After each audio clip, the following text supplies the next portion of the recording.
The idea behind this podcast is that you will potentially sleep longer, definitely sleep deeper and better, and be more well refreshed the next day. This is Zestology. It is the podcast all about energy, vitality and motivation, focusing each week on what could energise you a little bit more, and sleep's got to be top of the list. I didn't actually sleep very well last night, so I need to listen through to this again. And the podcast is today coming to you from central London, outside the Tate Modern Gallery, only about 20 minutes from where I live. I'm just walking back at the moment, walking past the Tate Modern. Very lucky to live around here. But yeah, a bit tired, as I said, so good time to speak to Nick Littlehales and aim high in terms of like sleeping better and sleeping deeper. That is aiming pretty high, isn't it? Nick Littlehales is a world-renowned elite sports sleep coach. He's been redefining and innovating a new human sleep approach, as he describes it, mental and physical recovery, for over 22 years. And in this podcast, he talks about the myth of 8 hours sleep, which I found absolutely fascinating. I've always thought, well, 8 hours, that's what we need, isn't it? And I know that if I'm in bed for 8 hours, I'll get about 7 hours sleep, as measured by the Oura ring, and that's fine for me. But he says 8 hours sleep, it's a myth. He's actually big into working with sports stars, and as you'll hear, has worked all around the world with some of the most famous athletes, including with the world's best footballer, Cristiano Ronaldo. So Nick has helped Cristiano to sleep better. I'm sure you know who Cristiano Ronaldo is. And he's helped him to sleep deeper, sleep longer and all the rest of it. In fact, he works with many finely honed athletes. And during this interview, I asked Nick to think of me as one of them, which I realise is very much wishful thinking. I've always wanted to be a finely honed athlete, and to be quite honest, I never have been. So I started off by asking Nick on this Zestology about the myth of 8 hours sleep, and that's where we get going. So here he is, Nick Littlehales on Zestology, telling us that this whole 8 hours sleep rule should maybe be ignored.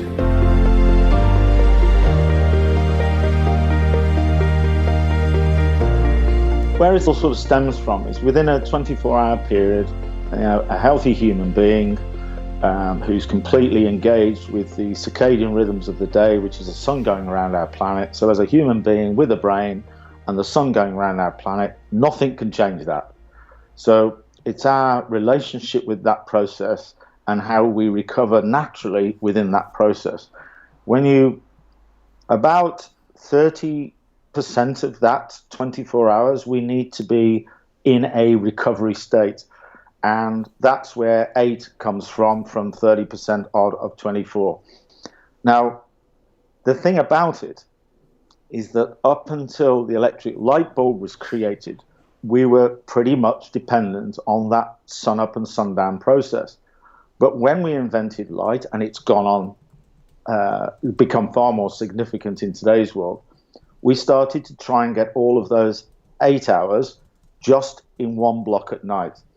Now, as each generation has shifted from that point in the 1700s when we invented light, it's becoming increasingly more difficult to try and sleep for 8 hours in one block just nocturnally. So the myth of 8 hours is I've never met anybody who gets 8 hours a night between two specific points, 7 days a week, 365 days of the year. So I meet loads of occupations where it's impractical to even think like that. And you have parents and children where they deal with different things. So it's kind of like more of we understand that we need approximately 8 hours in every 24 to mentally and physically recover properly. But trying to do it just at one point nocturnally is hard, for most unachievable, and is something that most people ignore because it's not practical. So that's where the myth of this comes from, Tony. Good. And you're cutting us a bit of slack. You're saying, don't feel so bad about it. It's, not many people actually do that. Yeah, and it's what's been, in all the 22 years in sport, it was like, well, we can't apply that to any athlete or anybody to sleep 8 hours every night because they don't get back from this event till 3 o'clock in the morning, or they don't do this and they start playing games at 8 o'clock at night or whatever, in all sorts of sports. So it was kind of like, can we get those 8 hours in a 24-hour period. So shorter period maybe at night, and get other recovery almost like every 90 minutes, just a few minutes here and there, just little distractions. Build those up into maybe little shorter, what we call CRPs, so we don't use the word nap because we've moved that along a bit, Tony. Okay, right. Is that sort of 30 or 90-minute bit midday, depending on your occupation, or a 30-minute period early evening, which are the other two natural 24-hour sleeping periods. So it's kind of, rather than we can't do 8 hours a night, well, let's look at 8 hours a day and how we achieve that across the next 7 days, because we're not in control of any day when we wake up in the morning, to be honest. So you don't go for a nap, you go for a crap? Not quite. Not quite. So, I mean, that's really interesting. Perhaps you could think of me as a finely honed athlete, because like athletes, I'm not a finely honed anything, but like athletes who sometimes, if they're playing in a late game that might finish at 11 or midnight, and then they've got to get back to the team hotel, and they're probably buzzing from adrenaline as well. Every once in a while, I'll be working at Sky and I'll finish at midnight, and I'll get back and it'd be 1:30. I'm not really in the mood for sleep, but even if I do get to sleep straight away, that's at least a couple of hours later than I normally do. What's the best thing to do in those circumstances? Because I often end up feeling quite groggy and underslept the next day. That's a consultation question that's difficult to wrap up in a few sentences. But basically, if we said we would like Tony to be on a 5-cycle routine, because we work in 90-minute cycles, as you probably know. Yes, and that's just so 5 90-minute cycles is 7.5 hours. That's about so we want to try and get that every day, and then we look at each particular period throughout the year, when we've got all sorts of things that we know about happening, our work occupation timescales, maybe holiday periods, all that sort of stuff, and then we go right the way down to the next 7 days in front of you. So the next 7 days, we want to release 5 90-minute cycles per 24 hours. So we've got 35 cycles for the week. We know that there are certain things happening, as you just highlighted, when your schedule is shifting, so the times have to shift. So we start with a consistent wake time, because the circadian rhythms loves that. So your natural sort of wake time. We chop the day up into 90 minutes. We've got a series of timings. So then we know on that particular day when Tony's going to get back at that particular time, then we use that sleep time. We're only going to get 3 cycles that night into the constant wake time. But the following day, we look at the opportunity where we can get a short 30-minute CRP just to boost that process, because that's as valuable as a 90 minutes at night. And we just wander along the next 7 days looking how we can develop the 35 cycles, which are back-to-back 90-minute cycles nocturnally, combined with shorter periods, either midday or early evening. So we get an overall recovery that equates to 7.5 hours a day, but we're trying to deal with those moments. And I think you highlighted a great one there, is that sometimes if we know more about this process, it's more difficult to actually try and sleep because of adrenaline factors, anxiety and anticipation factors, whether you're playing an event or going on TV, whatever it is, or even waiting for your first child to be born. There are certain things that sort of suggest in that particular period you'd be better off doing other mental and physical recovery things rather than actually trying to enter a sleep state. Right. Because you're not in the space for that to happen naturally. So by pushing it or worrying about it or getting out of sync with these timings just creates further problems down the road. I really love that.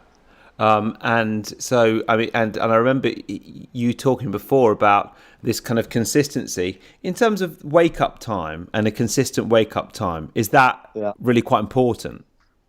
I've always found that to be really important with all my clients and organizations, because it's when you look at that 24-hour clock and you look at sunrise and sunset, and then you start to to realize how much our brains are in harmony with this process, producing various hormones and bodily functions according to it. Once you have a little bit of a better relationship with that, you understand that there is a point in time for all of us, which is going to work or taking the kids to school. That one is more fixed and consistent than sleep times.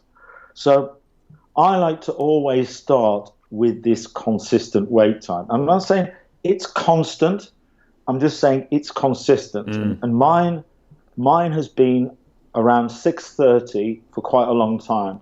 It also relates to my chronotype, Tony, my sleep characteristic, because I'm a morning type person. Yeah. So I can't put the alarm on for 8 or 9 o'clock. I can't, because I will always wake naturally, because I react to that circadian process quicker than a PMer does, is that I'm always awake around 6 o'clock. I'm always switching my alarm off. And so I use that as the point in time and then chop the day up into 90-minute cycles. And that gives me a series of times that just subconsciously lies in my head that my first post routine is between 6:30 and 8 a.m. So I try to do things that wakes up my body, gets it prepared for this hectic world I'm about to go into. I think of little tiny distracted breaks that I used to have when I was, in my 40s without technology. Little tiny distracted breaks that helps the brain and helps me mentally to recover throughout the day. And as I go all the way around, 11 o'clock into 6:30 is 5 90-minute cycles. So if I wanted that sort of 7.5 hours just at night, I would sleep between 11 and 6:30.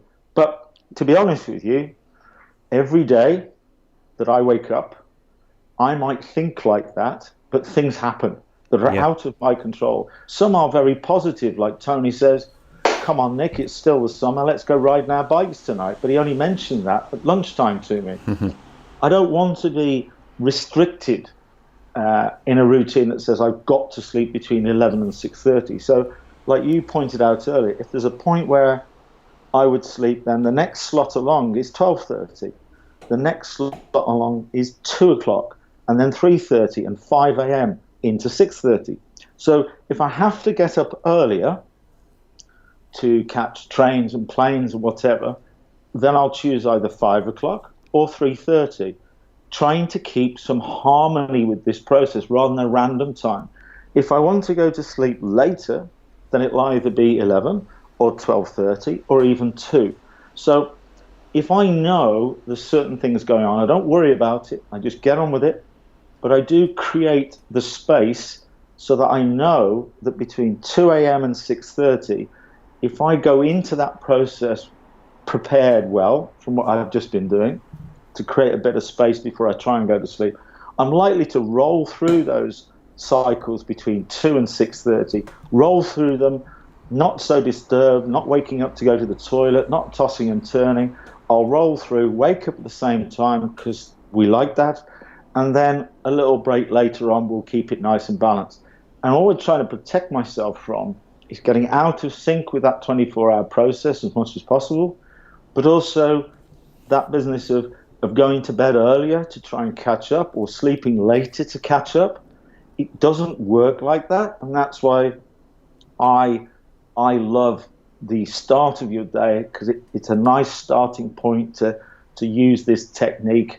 And it certainly protects a lot of people from we love our occupations, we love going to work, it's very important to us as human beings, but also the time we get away from work, which we used to call a day off, never mind a weekend off, which is almost unheard of, 2 days back to back, is that when we get that time away from our occupations, we do not want to be using it to catch up on recovery. Yeah. Because it wastes our day. There's so much we can do with a 24-hour period. So if you've got Saturday off, then go out there, catch a plane, go somewhere, climb a mountain, ride some bikes, do some stuff.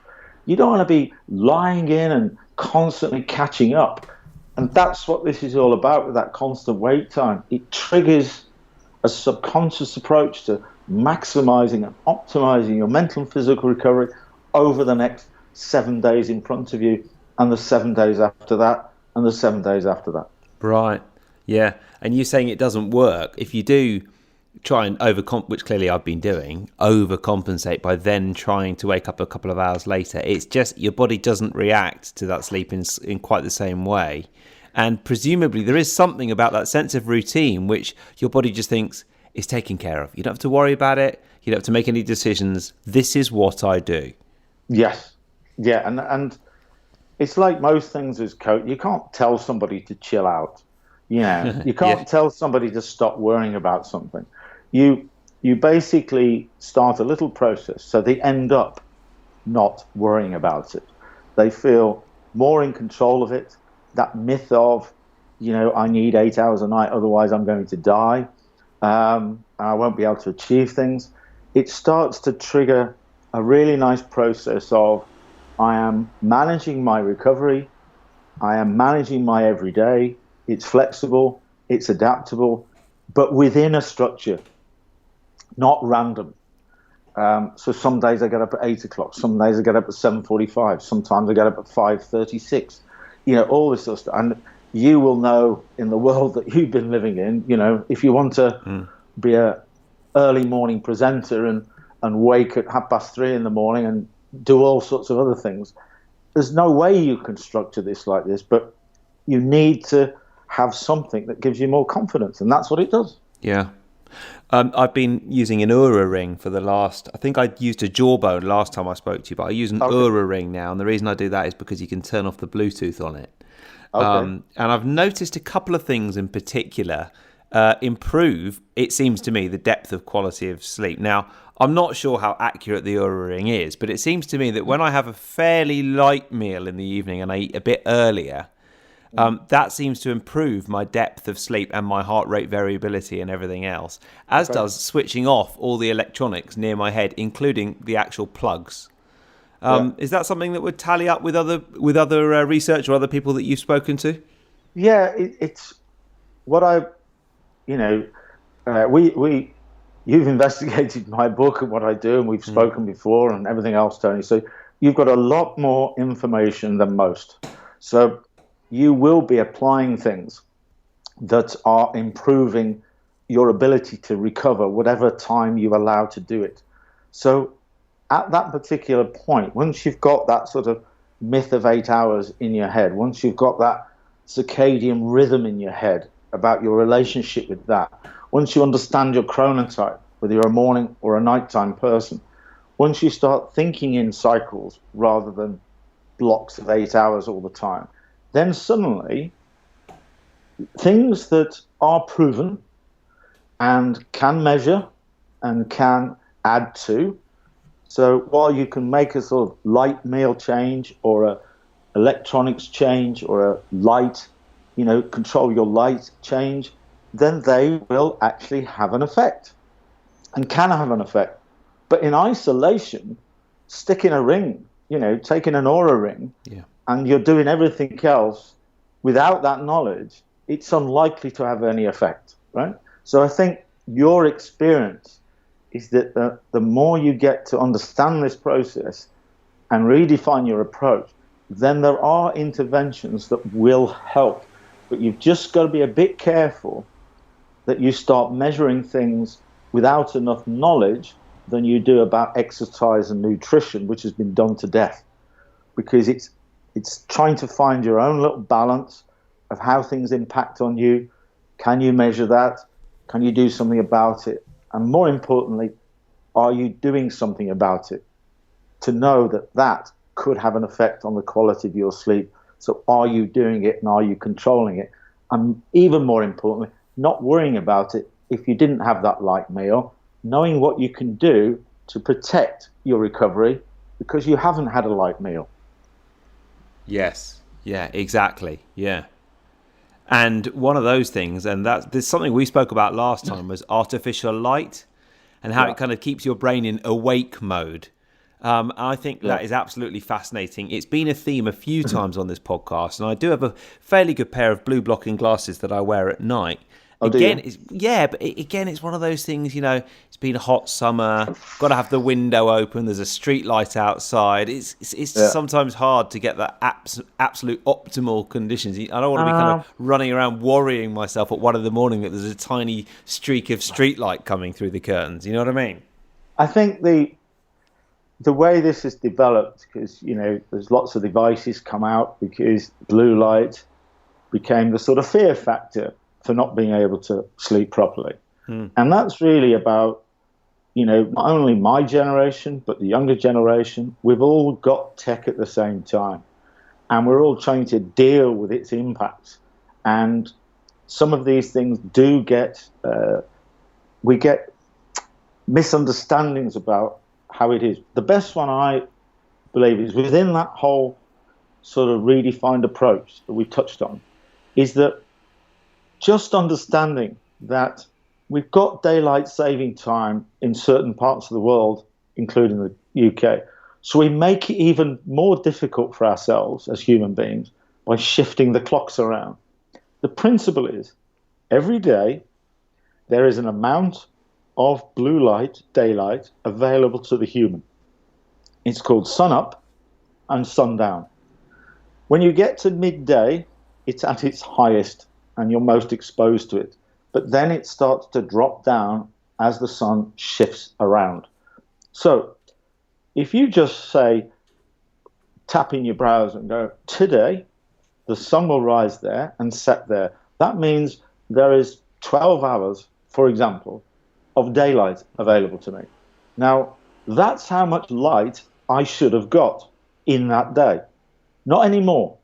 But because I've got artificial light, device lights, ambient lights, all sorts of other things, if I'm sort of saying to myself, I would like to expose myself as a human to that amount of daylight at different strengths, then the clever thing is not to overdose yourself on light.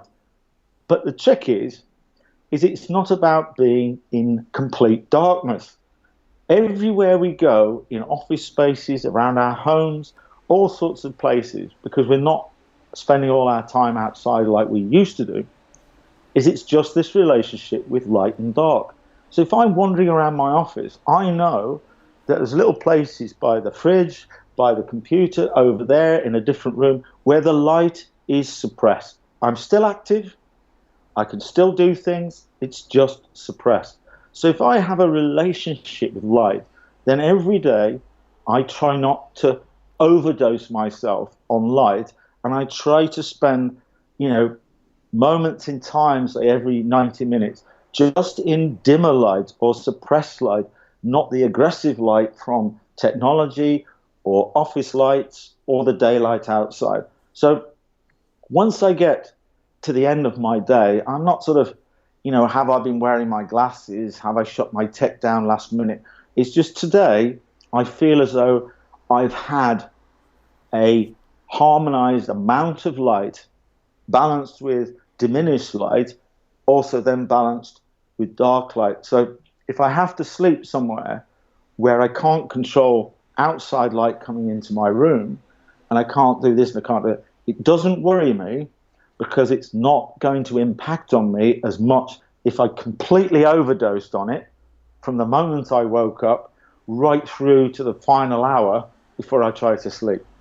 I'm definitely going to get your book to work out a little bit more about kind of what time of the day is the best time of the day for me, and I think it's really interesting in terms of bringing up families and coping with interrupted sleep like that. And I wonder, for people who perhaps haven't heard the first podcast or haven't looked at the book yet, what would be a couple of other suggestions, maybe 2 or 3, that you can give them straight away that might just help improve the quality of their sleep and their kind of recovery time? The key 3 things out of this sort of R90 technique that I have, which is 7 steps, little aggregated things you can make to make an overall change, is put circadian rhythms into your browser and just get a better knowledge of it. Yeah. Identify your chronotype. It's so easy. You don't need to think about it. You're either a morning type or a night timer, and then start to see how you can manage that, because you can't change the world, but you can certainly protect yourself for when you're asked to do things and why, and sleeping in cycles. Because, I've just been working with a young couple. They've just had some young children. Young children, what do I mean? They are children. And they're young. And they're young. But it's literally, we come into this world sleeping polyphasically. That's shorter periods more often. Parents try to get the children onto a monophasic approach, sleeping one block as soon as they can because it's hurting them. And then those children sleep monophasically until they have children, and then their children turn them into polyphasic sleepers. And I think the sort of paradigm shift in the way that we approach recovery is to think about sleeping shorter periods more often, as it's not like every 5 minutes, but just think about that and employing it, because it's probably a much better way to bring children into the world is to keep that polyphasic approach, not only for the parents, but for the children. It'll help them as they progress, which is great. Interesting. The other little thing that's really there's lots of hacks, and we've got devices, use them practically. People talk to me about binaural beats and mind space hacks and this and that. And we talk about napping and what does it mean, and zoning out and mindfulness and all, and how do you sort of take yourself out of the world and just have 10 minutes to give your brain. It's a bit like you and I, Tony, going and sitting down by the river and looking at the blue sky and the flowers and the trees, and suddenly the world makes sense. Yeah. Where other visualization doesn't. So there's all this sort of anxiety and stress and worry. One lovely little thing, you don't have to go investing in all these special things. There are natural things around, your relationship with light and dark, it's easy. You don't need all these other things to control it. And sound. If you've got somebody I had an athlete who was brought up in a city. So they were always listening to city noise because that's where they were brought up. You take them to some wonderful spa golf course out in Guildford, where it's just the birds and the wind, and they find that environment counterproductive because they haven't got that sound that they're so used to when they're in and around it. So we just recorded that city sound onto their device, and they listen to that when they're traveling around the world. No way. Yeah. Because it's kind of like, well, I could listen to whale noises and white noise and all sorts of stuff, but actually that takes me back to my home city, and the noises that actually I'm familiar with, which means I'm likely to sleep better and recover. For some other people, it's the opposite. They don't like noise because it affects them, like light. But another one, if you're in a really stressful situation, or you're, sleeping on another part of the world, if you're an Olympic athlete or whatever it is, and you're trying to sleep in an unfamiliar environment like a hotel room that's used by everybody else, we'll take sprays along and familiar smells to familiarize that place. But for this one athlete, we just recorded him reading his two children a bedtime story. And when he puts his earbuds on and listens to himself and his children interacting, like, read it again, Daddy, he immediately displaced himself to that room with his children, doing something perfectly natural for a human being and a parent. And that just took him completely away from where he was in a matter of seconds. And he could do that anywhere. And that was a much better sort of mind space hack than anything else you could do. And there's lots of these little individual things that every human being has got right in front of them. There is just to open their minds up to them and to use them more effectively than sometimes just diving into the intervention world and buying into things that can make things more intrusive. I don't know whether you walk around, your favorite supermarket with your blue blocker glasses on. Well, no, I don't, Nick, but it's normally kind of, an hour before bed or something like that. Yeah. Cool. But there are the kind of half and half glasses, which almost look quite cool. They're kind of yellow rather than orange. Yeah, and I'm sure, just like I laughed when somebody said you could do this with a phone one day, and that went a long time ago, and now we're into a different. I'm sure that, we'll start to develop things that, really, really work with us. But I just have to continue to say to people that all the time it's about starting with the grassroots of educating yourself about this process, and then you can add things to it. But in isolation, it's difficult. Now, something that I've asked you before, Nick, I'm going to ask you again, is what is one book that you would recommend to people that's had an impact on you? It doesn't have to be about sleep. It could be anything. It could be a fiction book, could be anything that you've liked. And also one tip for living with more energy, vitality and motivation. Wow, a book.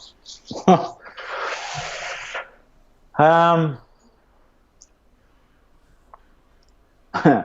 have to say, it probably lets me down considerably, was actually Dr. Seuss' Cat in the Hat. Well, I don't know that I've read it, so tell me why it lets you down. Because it's not some intellectual book about anything, but I always, there's underlying stuff going on with Dr. Seuss, as in always with these things. Yeah. I find the whole thing sort of quite fascinating, how bizarre it is, but relevant. And, I've always found that to be something I read and just makes me giggle and reflect, and, sort of probably reflects my character as some crazy cat in a hat that pulls things out the top of it to make things work, but actually it's all irrelevant, And it obviously makes you feel a certain way, what you were talking about from an NLP perspective when you were talking about the athlete that goes away and listens to, reading stories to his kids, that's just anchoring a certain emotion and going straight back to that emotion. You're probably getting the same out of reading Dr. Seuss, aren't you? Yeah.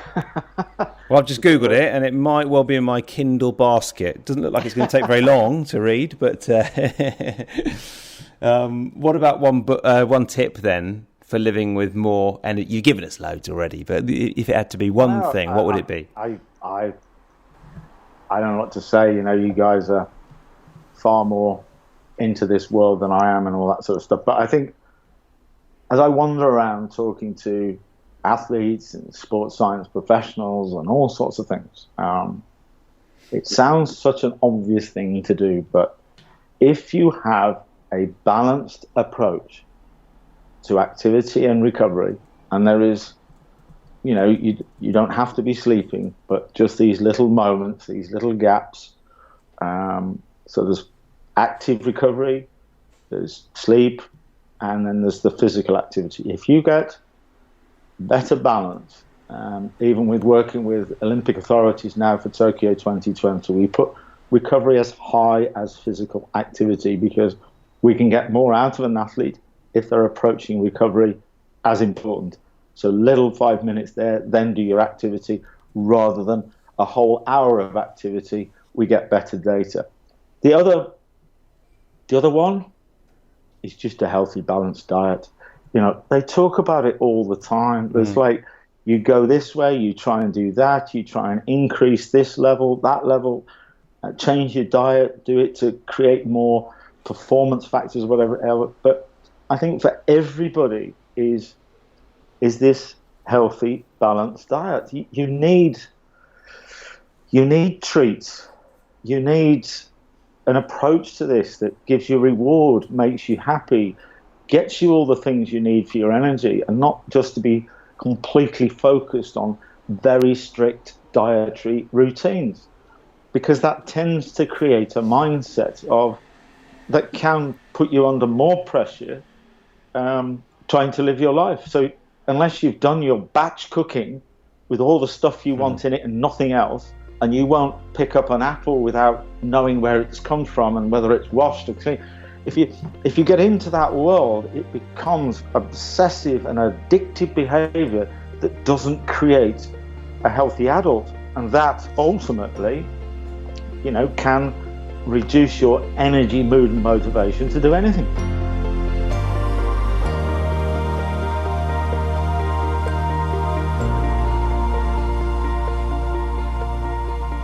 There you go. Cheers to Nick, and you can follow him at Sport Sleep Coach sportsleepcoach.com. It's sportsleepcoach.com. They've got free assessments there, and they've got a number of great products as well. And Nick knows his stuff, doesn't he? Okay, well, here in central London, I'm still tired and it's only morning time, so I'm going to put some of Nick's tips into practice. And I will see you next week. In the meantime, if you want to sign up for the 3 Zesty Things newsletter, get it every Monday. It's just 3 things I know you'll like, which will help to energise you through the week, which don't appear anywhere else, actually. I have considered putting them on my blog, but I think it's just best to keep it in the newsletter. And then you might sign up for the newsletter. That's what I'm thinking anyway. So 3 Zesty Things. You can find it at TonyWrighton.com, and then you'll get my email on Monday. Until then, have a good one.